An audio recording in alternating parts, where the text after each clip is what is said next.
Okay, welcome everyone. I'm delighted to host this fireside chat on behalf of UKIFC, covering the topic of green Sukuk. I've been fortunate to be involved with UKIFC over a number of years, seeing their contribution to Islamic finance projects across the globe, from the UK to Southeast Asia, to Africa and the Middle East. Most recently, I've had the opportunity to be involved in supporting projects that have partnered with UNDP, the United Nations Development Programme, in Indonesia, covering green Sukuk. Our topic today links green Sukuk to SDGs, the Sustainable Development Goals. And my guests today, Dwi Irianti and Sophie Kemkhadze, will be providing their insights into Islamic finance, green Sukuk, and the link to SDGs. The UKIFC and UNDP Indonesia are launching a report covering this very topic. And I'm sure you'll find today's discussion provides some valuable insights into the SDGs and particularly into green Sukuk, where we'll see the success Indonesia has had in issuing green Sukuk. So I'm going to start our chat firstly with Sophie, yourself.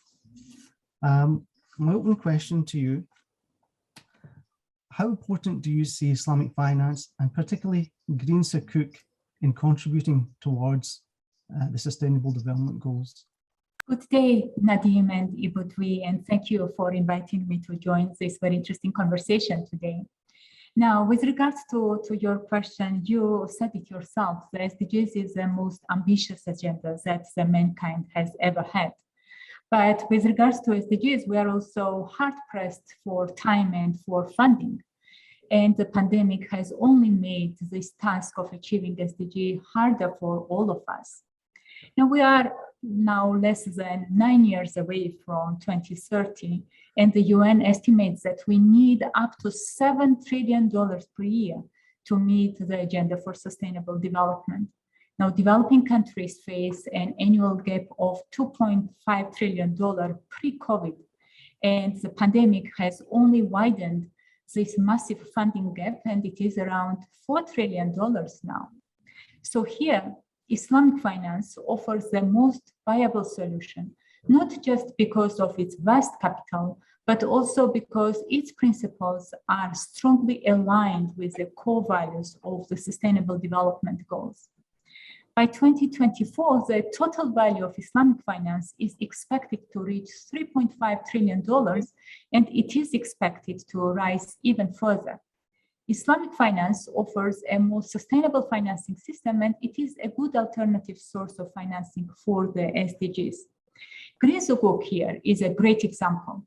Indonesia was the first country in the world to issue its first sovereign green Islamic bond back in 2018. And since then, over $3.9 billion have been mobilized towards climate action in Indonesia through 6 rounds of green Sukuk investments. So you may say, so what? Why green Sukuk matters so much?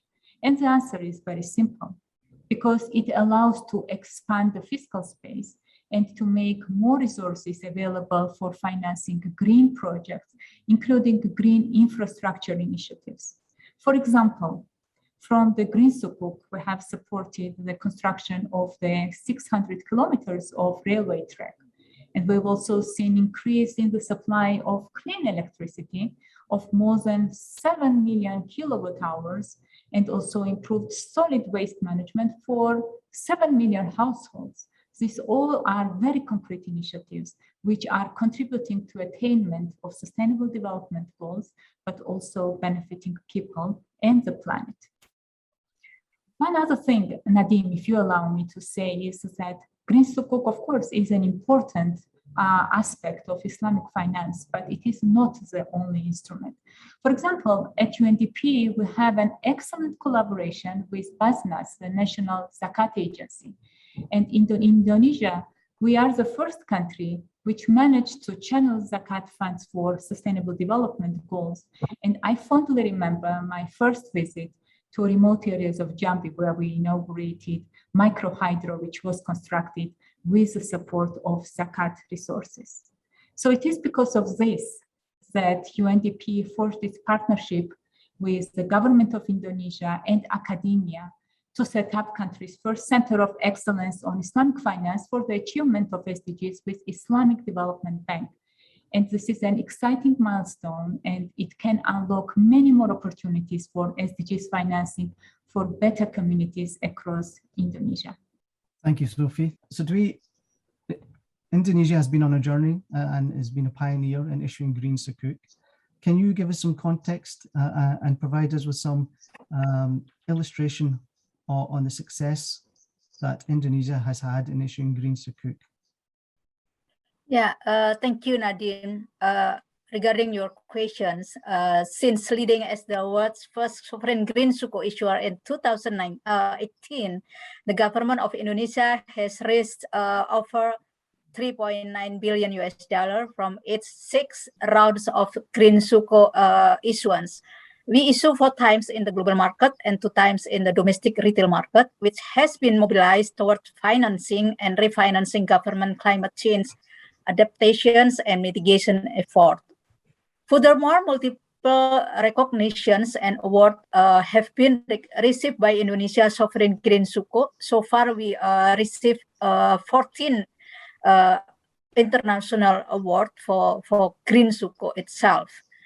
Going forward, the government of Indonesia will keep strengthening its green portfolio, building a solid impact-driven investor base to further tap into other thematic bonds opportunity, one of which is by continuing to leverage green Sukuk as an alternative source of climate financing.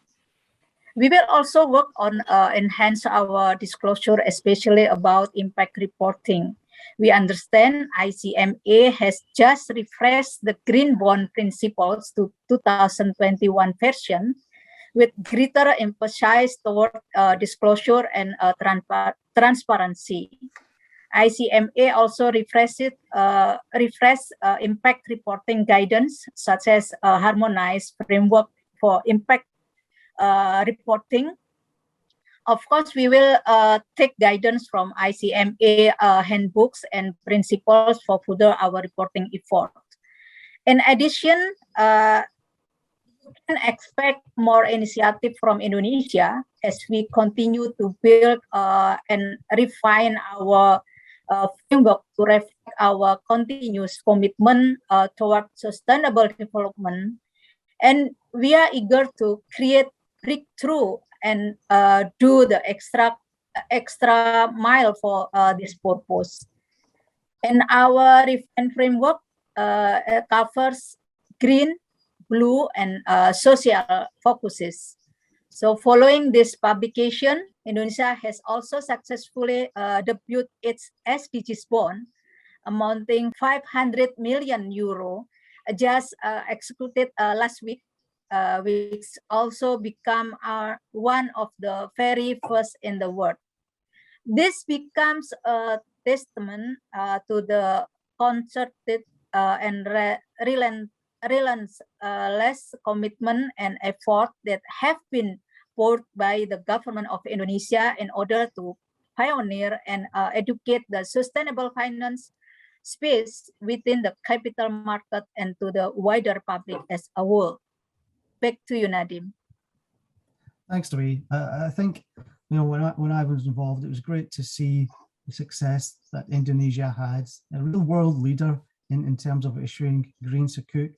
Indonesia was the first to issue a sovereign green Sukuk, and it was also the first to issue retail green Sukuk.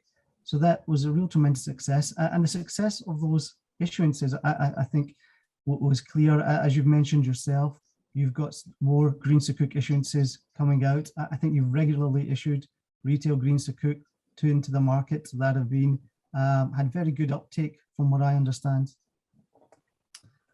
Okay, so those real practical examples of Indonesia, we're now going to talk about how Indonesia got onto the journey and how it's managed to get to where it is today with its successes. And I think a lot of that involved the partnership of UNDP, a critical partner. And Sophie, it's maybe here we can touch a little bit on some of the developments that were required. I think particularly when I was involved, I saw the process of climate budget tagging which was a key aspect that needed to be implemented. Could you perhaps describe what climate budget tagging is and the role of the UNDP? Absolutely, Nadim. But before that, allow me to congratulate Ibu Dwi and colleagues in the Ministry of Finance with issuance of the SDG bonds. It's yet another huge milestone, and I'm very happy and honored that UNDP is partnering with the Ministry of Finance on this exciting journey. Well, if we look at the entire funding requirements in Indonesia to tackle climate change, it is $323 billion estimated. It's a huge amount, right? And considering the limited space, in the state budget, obviously, there is no second thought whether we should explore new and untapped means of financing. And this, of course, as I said, is becoming more and more pronounced now during COVID-19 pandemic.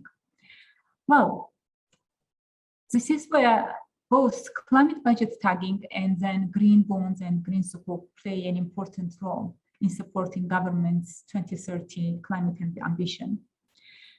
To answer your question, Nadim, about climate budget tagging, it's a tool. It's a tool for monitoring and tracking of climate-related expenditures in the national and subnational budgets also. It provides comprehensive data on climate-relevant spending, and it enables governments to make informed decisions and prioritize climate investments. This tool also allows for a more transparent evaluation of budget spending for climate change, which can be useful as the government addresses funding gaps. So climate budget tagging can also help unlock alternative financing instruments like green sukuk. And indeed, climate budget tagging was the first step which allowed Indonesia to issue successful green sukuk. Methodology for climate budget tagging in Indonesia was developed by the Ministry of Finance in partnership with UNDP. And we have also worked with the relevant ministries and line ministries to measure sustainability, as Ibu Dwi has mentioned, and also assess eligibility for green finance. Thank you, Sophie. I think critically,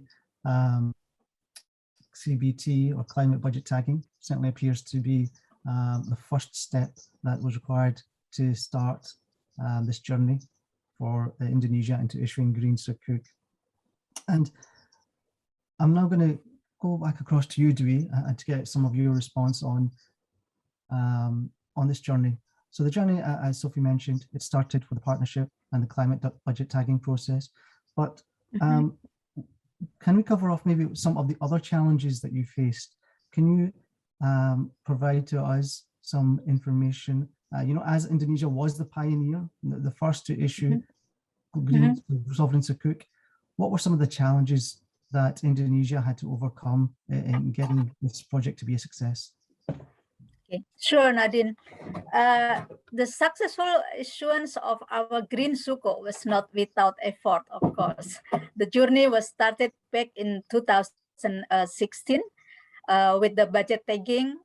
This is a partnership with the UNDP. So that's why in this moment, I would like to extend high appreciations and thanks to UNDP for the strong, full commitment and full support to the government of Indonesia in preparing issuing green sukuk.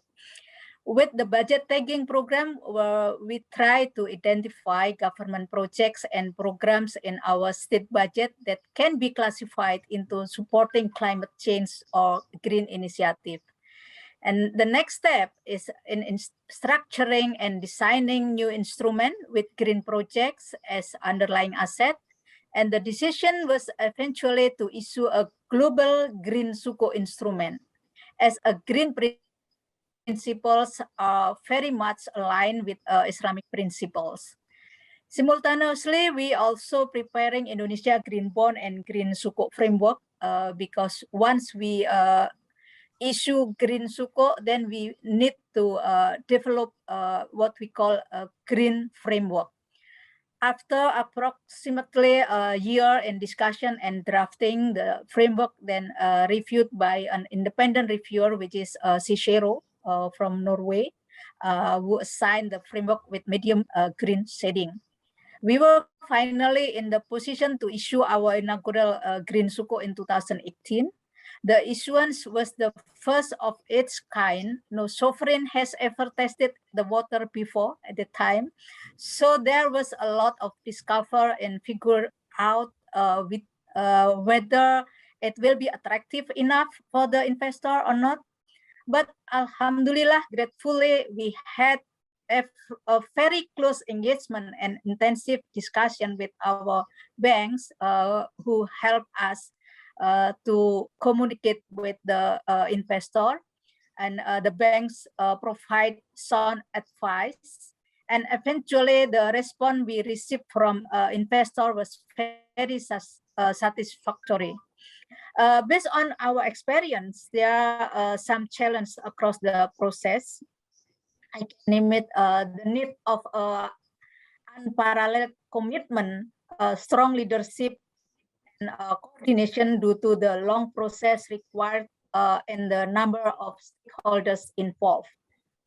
The second one, finding the right partners. That is very important. In our case, we received an assistant from UNDP, as I mentioned before, in budget taking process, and advice from the bank, and I can name it, it's HBC. From the very beginning, we decide to issue a green Sukuk as our green structuring advisor in developing the green framework.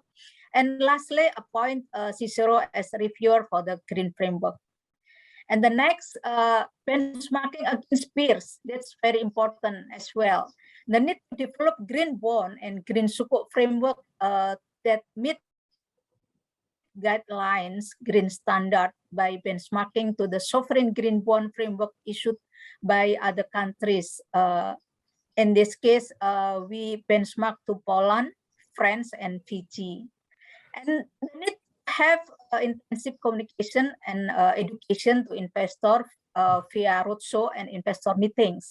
For the inaugural issuance of Green Sukuk, we visited not only our regular investor, but also green investor in key green centers such as Frankfurt and other cities in Europe. Thus, the roadshow team needs to have a reasonable understanding about climate change and green initiative.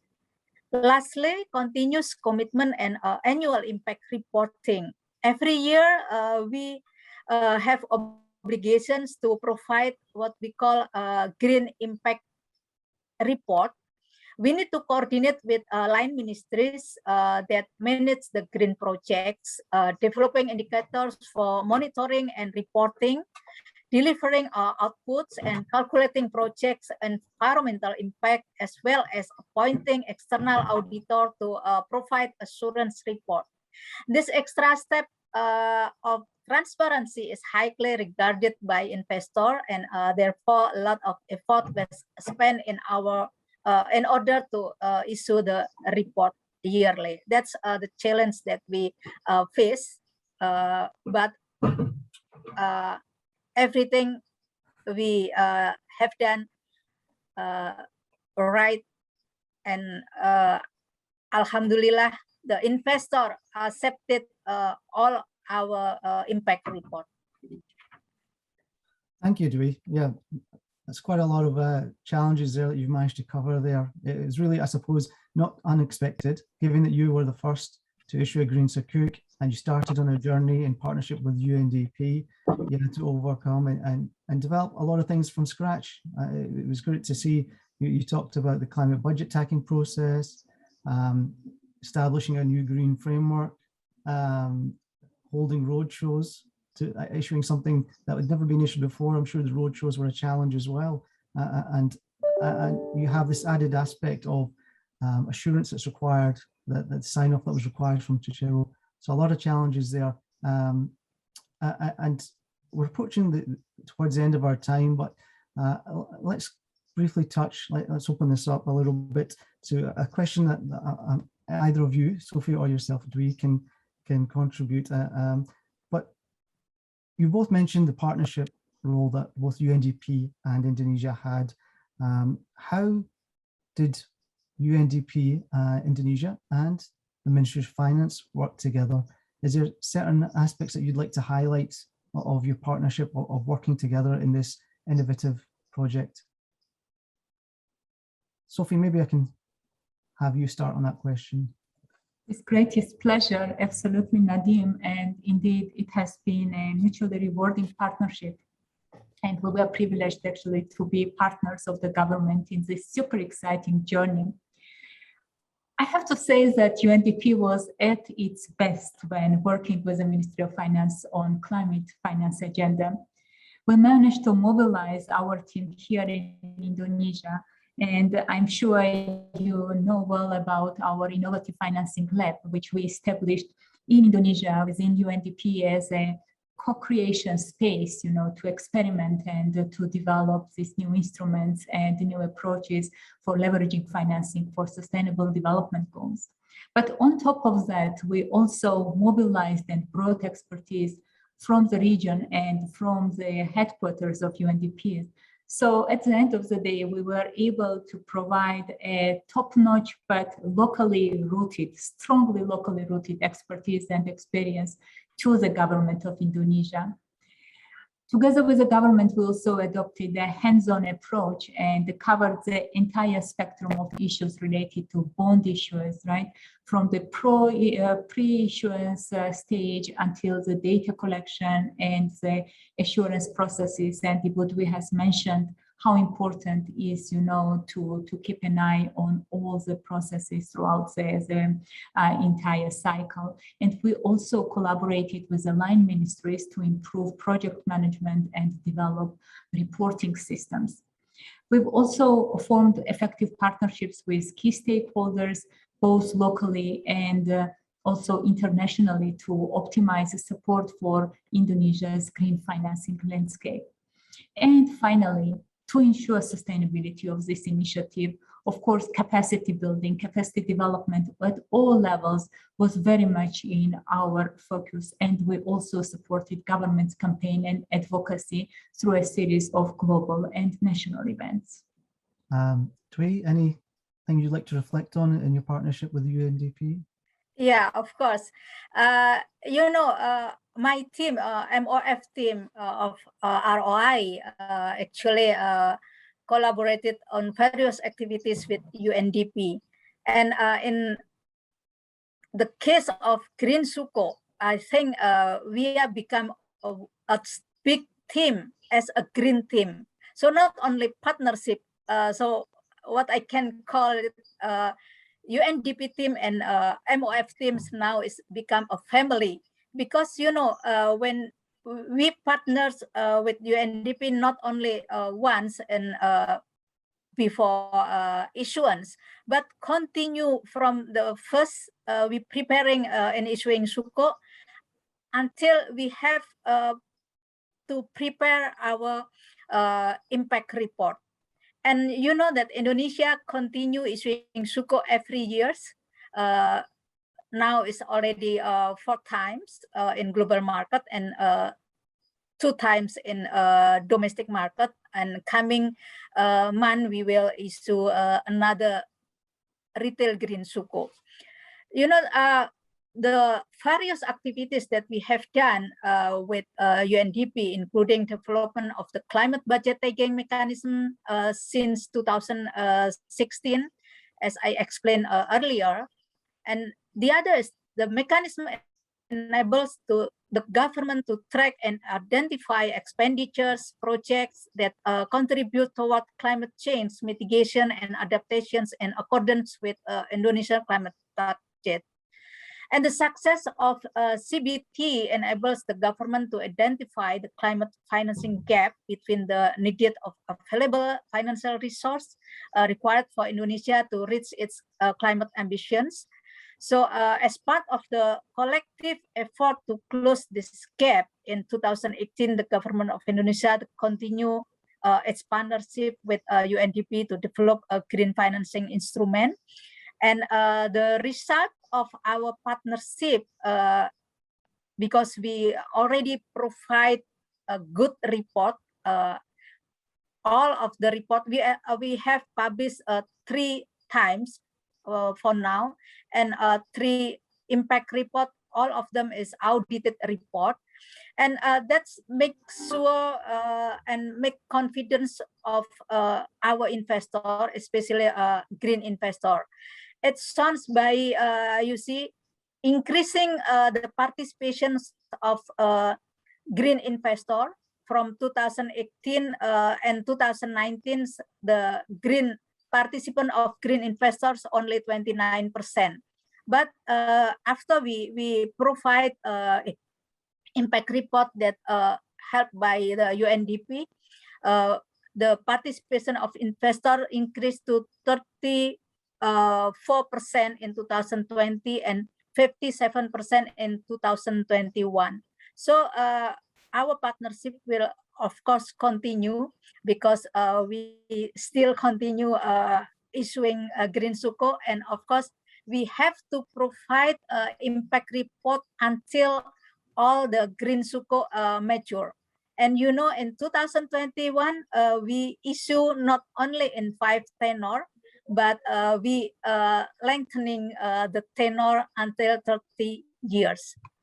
So again, in this time, I would like to extend highly appreciation to UNDP through Sophie, of course, and Pak Didi here.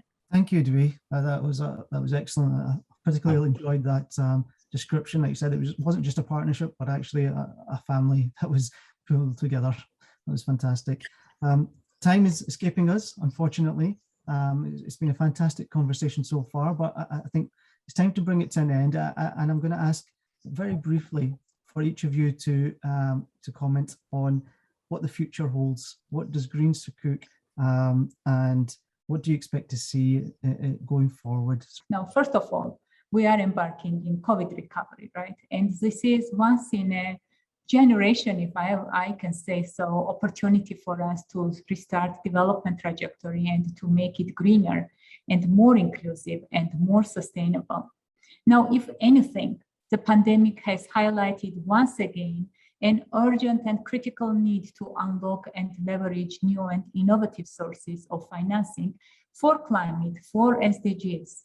And again, examples like Green Sukuk, SDG bonds, this is an inspiration for all of us and also for other countries to pursue the same pathway. What Ibu Dwi has mentioned, actually, this is very important. What we see steady increase of the share of responsible investors, right? She was saying that when first the Green Sukuk was issued, only 29% of investors were green investors, and this is now up to 57%, and this is a remarkable increase, and this shows that global communities is more strongly committed for green recovery movement. And you know, only the sky is the limit here, right? Again, the journey continues. Green Sukuk is there. It is generating revenue stream for the government to tackle green development agenda. SDG bonds have been issued recently, yet another milestone, and we expect to see more and more success stories in the future.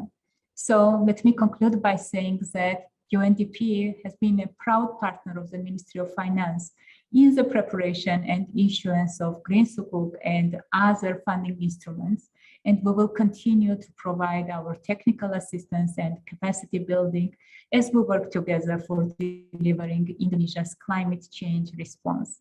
And as I said, you know, this is an inspiring example for Indonesia and also around the world to get inspiration from this experience from Indonesia in accelerating climate action and sustainable development by leveraging Islamic finance. So thank you so much to the Ministry of Finance for the excellent partnership, and thank you, Nadim, for this good conversation today.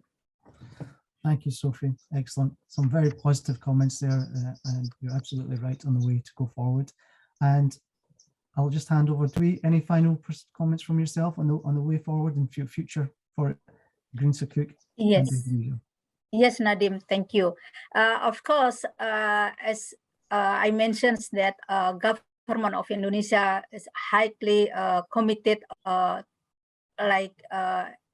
in to decrease our climate change, to decrease the emission, carbon emissions, as our commitment through 29% in 2030 by our business as usual, and by subsidize or through international, we commit to 41%. Of course, we will continue to find the innovative and creative financings. Thank you, Dwi. That was, well, unfortunately, we have run out of time, but that was an enlightening and envisioning talk. It was great to have the contributions from you both. Many thanks for your time today. And with that, we'll bring this fireside chat to a close. Thank you both. Thank you. Thank you. Thank you, Sophie. Thank you. Thank you, everybody.